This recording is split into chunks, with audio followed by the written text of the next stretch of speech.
একদা এক সময় ৭ সমুদ্র ১৩ নদীর পারে উঁচু পাহাড়ের দেশে এক গরিব মহিলা বাস করত। তার এক ছেলে ছিল। ছেলেটির কাজ ছিল শুয়োর চড়ানো। তার মা তাকে দিয়ে যাই কাজ করানোর চেষ্টা করুক না কেন, ফল একই হতো। সে কোনো কাজই ঠিক মতো করতে পারতো না। যাই হোক, এই অকর্মা ছোট শূকর পালক শুনলো যে রাজা তার মেয়েকে এমন কারোর সাথে বিয়ে দেবে যে এমন ভাবে লুকাতে পারবে যে রাজকুমারী তাকে খুঁজে পাবে না। তাই সেসব গুছিয়ে নিল আর একতলে পিঠে তৈরি করলো। তার ভালি আলখাল্লা পর আর বেরিয়ে পড়লো। সে হাঁটতে লাগলো। ঝোপঝাড়, গাছপালা, পাহাড়, উপত্যকা পেরিয়ে চললো, কিন্তু রাজার প্রাসাদ খুঁজে পেল না। এক সপ্তাহ ধরে সে হাঁটলো, তার শেষে পিঠেটাও খেয়ে নিল, কিন্তু কিছুই দেখতে পেল না। তারপর তার এত চেষ্টা পেল যে কুকুরের মতো জিভ বের করে হাঁপাচ্ছিল। যেতে যেতে সে একটি কুয়োর কাছে এলো। কুয়োর উপর দুটি সাদা পায়রা বসেছিল। সে তাদের খেতে চাইলো, কিন্তু পায়রাগুলো তাদেরকে খেতে না বললো আর তাদের জন্য একটি জল তুলে দিতে বললো। তাই সে একটি বালতি জল তুলে দিল আর তাদেরকে দিল, আর নিজেও পেট ভরে জল খেলো। সে আবার চলতে শুরু করলো। এবার তার খুব খেতে পেলো। তারপর সে এক খোড়া শেয়ালের দেখা পেলো। খোড়া শেয়াল মিনতি করলো যাতে সে তাকে না খায়।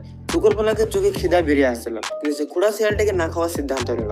টলতে টলতে ডাইনে বাইনে এগোতে লাগলো। ভাবলো বুঝি তার যাত্রা শেষ হবে। অবশেষে দূরে এক বিশাল হ্রদ দেখতে পেলো। সেই হ্রদের তীরে গিয়ে দেখলো একটি ছোট মাছ জলের ধারে ছটফট করছে। চোখের পলকে সে মাছটাকে জল থেকে তুলে নিল।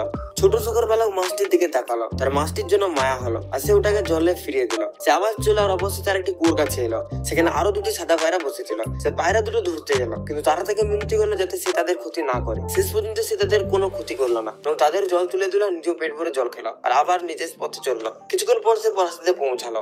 দরজায় রাজা দাঁড়িয়েছিলেন। ছোট শুকরপালক তার আসার কারণ বললো। রাজা বলেন, কিন্তু ওখানে ৯৯টা মাথা রেখেছে, যদি ভালো করে লুকোতে না পারো তোমার মাথাটা হবে শততম। বন্ধুরা, এরপর কি হলো তা আমরা নেক্সট পার্টে দেখবো।